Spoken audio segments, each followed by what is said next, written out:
Hello বন্ধুরা, good morning from Langkawi airport. So এখন আমরা লঙ্কাই থেকে চলে যাচ্ছি পেনাংয়ের উদ্দেশ্যে। সো আমি লঙ্কাই এয়ারপোর্টে আছি এখন। কিছুক্ষণ পরে আমাদের ফ্লাইট 10:45-এ।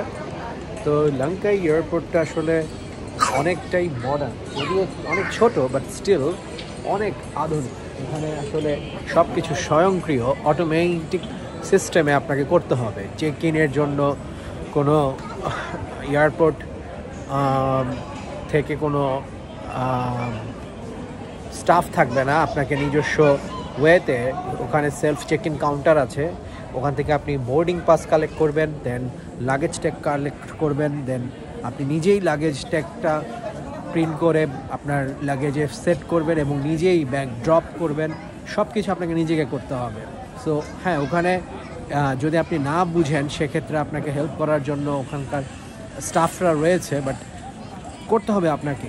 সো জিনিসটা খুবই ভালো, অনেক কিছু শেখার আছে। আসলে পৃথিবী যত টেকনোলজিক্যালি অ্যাডভান্স হচ্ছে, আমাদেরকেও সেই জিনিসগুলো যদি আমরা আয়ত্ত করতে না পারি তাহলে আমরা তো পিছিয়ে থাকবো।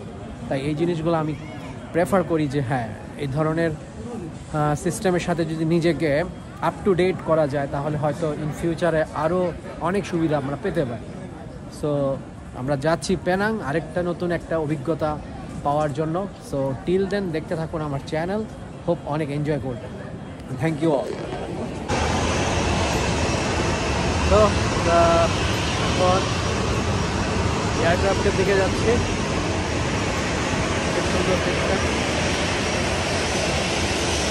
বোর্ডিং করার পর দেন আবার আপনাদের সাথে দেখা হবে। এখন আমরা যাচ্ছি লঙ্কাই থেকে পেনাংয়ের উদ্দেশ্যে। তো পেনাং থেকে সবাইকে স্বাগতম।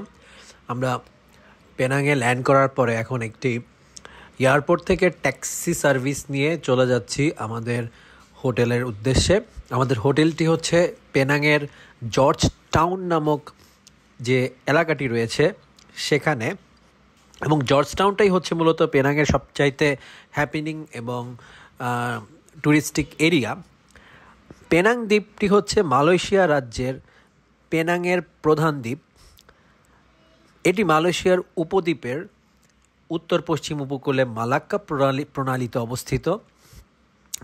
এটি পেনাং প্রণালী দ্বারা মূল ভূখণ্ড থেকে পৃথক হয়েছে। পেনাংয়ের প্রায় অর্ধেক লোক এই দ্বীপে বাস করে। জর্জ টাউন শহর পুরো দ্বীপ জুড়ে এবং আরও 5টি প্রত্যন্ত দ্বীপ নিয়ে গঠিত। জনসংখ্যায় জর্জ টাউন মালয়েশিয়ার 3য় বৃহত্তম শহর। তো আমরা দেখতে পাচ্ছেন যে পেনাং শহরটির রাস্তাগুলো খুব সুন্দর করে সাজানো গোছানো। তাদের ট্রাফিক সিস্টেম খুবই ওয়েল ডিসিপ্লিনড এবং well planned. So hello everybody, এটা হচ্ছে আমার পেনাংয়ের হোটেল রুম। অনেক সুন্দর দেখাই যাচ্ছে। এখানে একটা এখানে একটা desk, then mirror, television, then working desk, king side bed, cabinet, and this is the view from my hotel room. সামনেই পেনাংয়ের নয়নাভিরাম দৃশ্য এখান থেকে দেখা যায়, প্লাস পেনাং শহরটা এখান থেকে বেশ ভালোই বোঝা যাচ্ছে। এবার আমরা একটু আমাদের ওয়াশরুম এরিয়াটা দেখাই। ভালোই, এখানে বেশ বাথটাব দেওয়া আছে, ওয়েল ডেকোরেটেড, ওয়েল অর্গানাইজড। ঠিক আছে, এই রুমটা আমার 2 দিনের জন্য পড়লো অ্যারাউন্ড বাংলাদেশি টাকা 15,000, তার মানে অ্যাভারেজে 7,500 টাকা পার ডে। সো এখানে অ্যাকচুয়ালি অনলি রুম, কোনো ব্রেকফাস্ট আমি ইনক্লুড করি নাই। ব্রেকফাস্ট নিলে সেখানে আরও হয়তো 5,000 করে বাড়বে। তো দ্যাটস অল। নেক্সট ভিডিওতে আবার দেখা হচ্ছে। Till then take care. বন্ধুরা, পেনাং থেকে আপনাদেরকে জানাচ্ছি স্বাগত। এখন আমি আছি পেনাংয়ের Chew jetty, one of the attractive places of Penang. অনেক বিভিন্ন দেশ থেকে বিভিন্ন মানুষরা এই জায়গাটা দেখতে আসে।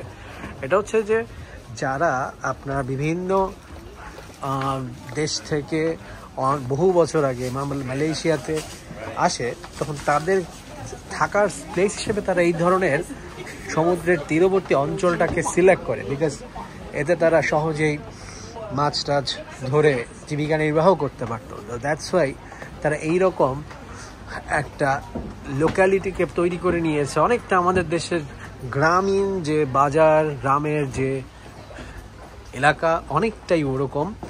এই ছোট ছোট দোকানপাট, অনেক ধরনের টুরিস্টিক জিনিসপত্র তারা বিক্রি করে, বিভিন্ন রকমের জিনিস, ড্রেস থেকে শুরু করে, গিফট আইটেম থেকে শুরু করে, জুয়েলারি থেকে শুরু করে সব কিছুই এখানে আছে।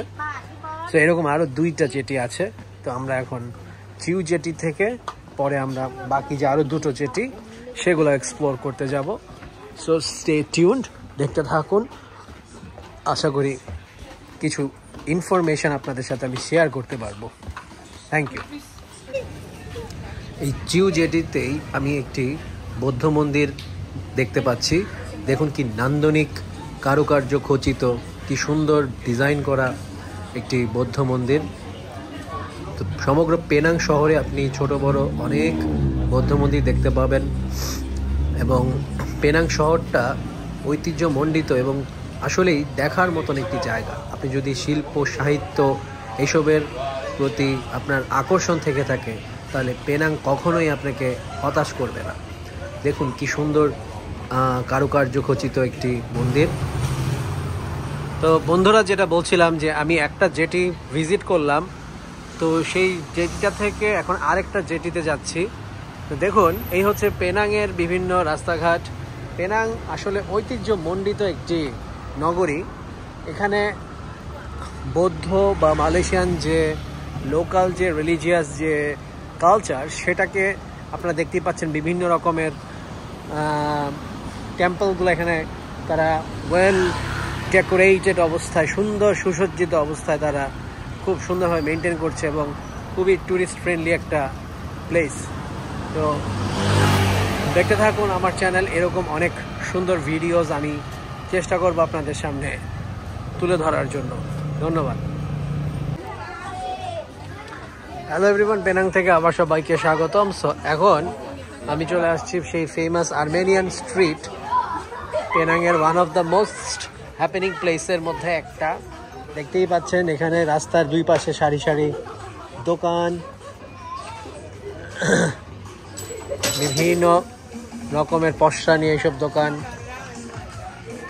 দেশ বিদেশের অসংখ্য ট্যুরিস্ট এই জায়গাগুলোতে প্রতিনিয়ত ভিড় করে। আসলে জায়গাটা দেখার মতন একটি জায়গা।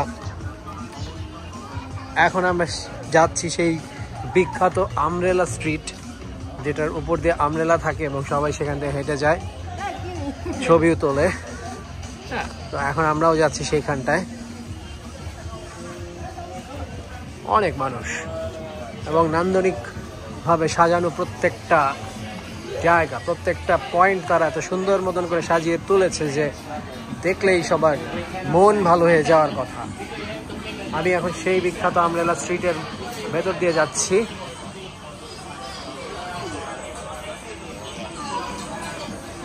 মানুষজন ফটো নিচ্ছে, ভিডিও করছে, মানে সবাই বেশ সময়টা খুব সুন্দর মতন কাটানোর চেষ্টা করছে এখানে।